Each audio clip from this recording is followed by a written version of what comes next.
وہ ایسی باتیں کر رہے ہیں اللہ کی قسم ان کی شان کے خلاف ہے۔ اب یہ مولانا پر کیوں بھڑاس نکال رہے ہیں؟ السلام علیکم ورحمۃ اللہ وبرکاتہ۔ میں نے بہت باتیں پڑھی ہیں، تو میں چاہتا ہوں کہ تھوڑی سی آپ سے بھی یہ باتیں عرض کر دوں۔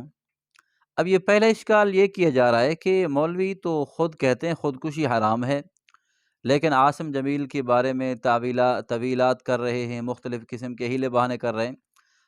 تو بھائی میں یہ کہتا ہوں کہ خودکشی حرام ہے اور ہمیشہ کے لیے حرام ہے، کبھی بھی خودکشی جائز نہیں ہے۔ لیکن عاصم جمیل نے خودکشی کی ہے یا نہیں، اس کے بارے میں جو افواہیں ہیں اس کی خودکشی کی، یہ 100% غلط ہیں، یعنی کہ لوگوں کی باتیں ہیں، اس میں حقائق کچھ بھی نہیں ہیں۔ جو بھی کہتے ہیں اس نے خودکشی کی ہے، اب باتوں کو سن کر آگے پھیلا دیا، اور یہاں تک کہ حضور پاک صلی اللہ علیہ وسلم کی حدیث ہے، انسان کے جھوٹا ہونے کے لیے یہ کافی ہے کہ ہر سنی سنائی بات کو آگے پھیلائے۔ تو یہی معاملہ ہے، کچھ تو دین دشمن لوگ ہیں، مولانا کے دشمن ہیں، ان کی تبلیغ کے دشمن ہیں، وہ باتیں پھیلا رہے ہیں، بڑھا رہے ہیں کہ آگے مولانا نے ایسا کر دیا، ان کے بیٹے نے ایسا کر دیا، حالانکہ ایسی بات نہیں ہے۔ تو میں جو حقائق پر باتیں ہیں، 2-3 باتیں میں آپ سے عرض کروں گا۔ سب سے پہلی بات، جو عارفین ان کے ساتھ تھے کزن عاصم جمیل کے، انہوں نے جو بات کی ہے، انہوں نے اپنے باپ کو بتائی، تو مولانا کے جو بھائی ہیں طاہر کمال صاحب، میں نے ان کی باتیں خود سنی ہے، ویڈیو بیان ہے اس کا، میں نے وہ سنا ہے۔ تو وہ کہتے ہیں کہ یہ عارفین اور عاصم جمیل یہ جم میں ورزش کر رہے تھے۔ اب ورزش کرتے ہوئے گارڈ بھی ساتھ کھڑا تھا، ان سے کہا کہ پسٹل دیں، وہ چیک کرنے کے لیے جس طرح لڑکے کرتے ہیں۔ تو اس گارڈ عمران نے، جو بھی اس کا نام تھا عمران نے، وہ میگزین بھی باہر نکال لیا۔ اب میگزین نکال لیا اور خالی کر دیا کہ بالکل خالی ہے، تو غلطی سے اس کے اندر ایک گولی موجود تھی، چیمبر کے اندر ایک گولی کھڑی تھی۔ اب وہ کھیل، جس طرح بچے کرتے ہیں نوجوان، اب وہ کھیل رہے ہیں، ٹک ٹک کر رہا ہے، تو عارفین کہتے ہیں کہ میں نے اس کو روکا کہ ایسا نہ کر، یہ پسٹل ہے کہ اس میں گولی وغیرہ کو موجود ہوگی۔ تو عاصم جمیل نے کہا نہیں بالکل خالی، اس نے میگزین نکال لیا ہے۔ اب یہ ایسے کرتے کرتے گولی چلی اس کے ہاتھ سے، اچانک لگی، حادثاتی طور پر ان کی وفات ہوئی۔ اب یہ ایک بات۔ اب جو دوسری بات ہے، وہ تو ذہنی مریض تو پہلے تھے، نفسیاتی مریض تھے، لیکن جس وقت یہ واقعہ ہوا ہے تو وہ ان کی چچا کہہ رہے تھے وہ بالکل صحیح تھے۔ تو اگر خودکشی ہو بھی، پہلے تو نفسیاتی مریض ہیں، لیکن حقائق جو ہیں وہ بالکل اس کے برعکس ہیں، اس کے خلاف ہیں۔ اب ایک واقعہ جو سب لے کر اس پر باتیں کر رہے ہیں، مولانا کے جو بیٹے ہیں یوسف جمیل صاحب دامت فیوزہم، انہوں نے ایک کلپ بھیجا تھا شروع کے اندر، میں نے بھی سنا، سب لوگوں نے سنا ہوگا۔ ایک کلپ بھیجا کہ انہوں نے، وہ پہلے ٹینشن کے مریض تھے، پریشان ہوتے تھے، انہوں نے کیا کیا، وہ گارڈ سے پسٹل لیا اور اپنے آپ کو شوٹ کر دیا۔ یہ بات بھی حقائق کے خلاف ہے، ایسا نہیں تھا۔ وہ اسی وجہ سے کہ جو پہلے وہ کہتا تھا کہ عاصم جمیل میں مار دوں گا کسی کو، اپنے آپ کو مار دوں گا، انہوں نے یہ اندازہ لگایا ہوگا کہ انہوں نے اپنے آپ کو مار دیا ہے۔ تو یہ بات، کیونکہ ان کی وضاحت ان کے چچا نے کر دی، مولانا نے خود کر دی ہے، ساری باتیں آ گئی ہیں۔ اچھا، باقی جو باتیں کرنے والے ہیں وہ کبھی معاف نہیں کریں گے، کبھی بھی کسی کو معاف نہیں کیا، نہ اپنوں کو نہ پرایوں کو۔ اگر حقائق دیکھے جائیں، جب ان کے گھر سے بات آ چکی ہے کہ عاصم جمیل کو غلطی سے گولی لگی ہے، اور اگر دیکھا بھی جائے تو یہ غلطی ہی ہو سکتی ہے۔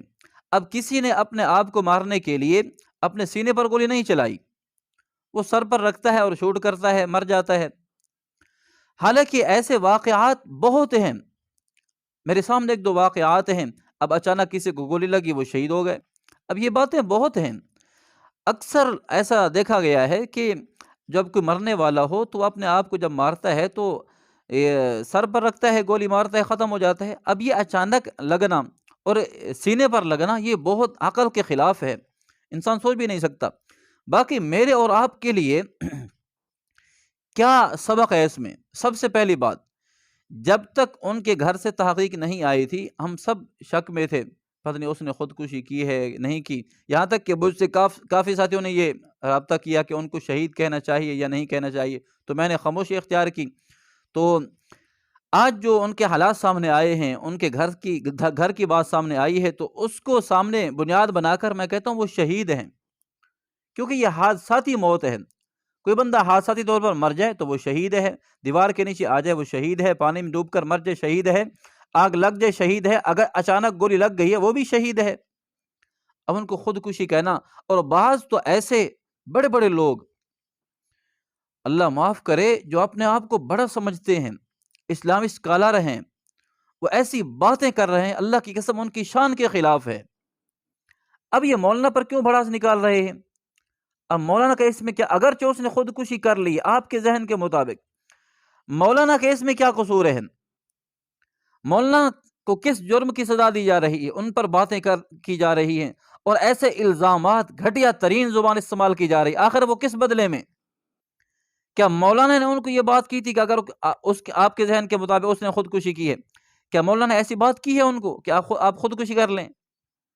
تو ایسا کبھی نہیں ہے۔ جو باتیں کرنے والے ہیں وہ کرتے رہیں گے، جس کو حسد ہے، جس کے دل کے اندر میل ہے، وہ تو بات کرے گا، بھڑاس نکالے گا۔ تو اس لیے میں کہتا ہوں، جب اس نے خودکشی نہیں کی، اچانک ان کی موت واقع ہوئی ہے، ان کے چچے نے بات کہہ دی ہے، تو اس لیے اپنی زبان کو بند کرنا چاہیے۔ یہ ایسا نہ ہو اگر اس نے خودکشی کی ہے تو جو معاملہ ہوگا، لیکن جو حقیقت ہے وہ اس کے خلاف ہے۔ اب وہ ان کے مولانا کے بھائی کہہ رہے ہیں، سارے کہہ رہے ہیں کہ اس نے خودکشی نہیں کی، اچانک حادثہ ہوا ہے۔ اگر ہم نے ان پر الزامات لگائے، ان پر باتیں کی، ان کے خلاف زبان درازی کی، دل کی بھڑاس نکالی، تو اللہ یہ نہ ہو ہمیں بھی ایسے حالات دکھا دے، پھر چیخ و پکار ہو جس طرح آج مولانا نڈھال ہیں۔ اب اسی طرح اللہ اگر آپ کو کر دیں تو آپ بچ نہیں سکتے۔ تو اس لیے میں اللہ تعالیٰ سے دعا کرتا ہوں، اللہ تعالیٰ آپ کو نہ کریں، ایسے حالات آپ پر نہ آئیں، لیکن اپنی زبان کو بند کریں۔ کسی چیز کی آڑ میں مولانا کو بدنام کرنا، تبلیغ کو بدنام کرنا، علماء کو بدنام کرنا، یہ کہاں کا انصاف ہے؟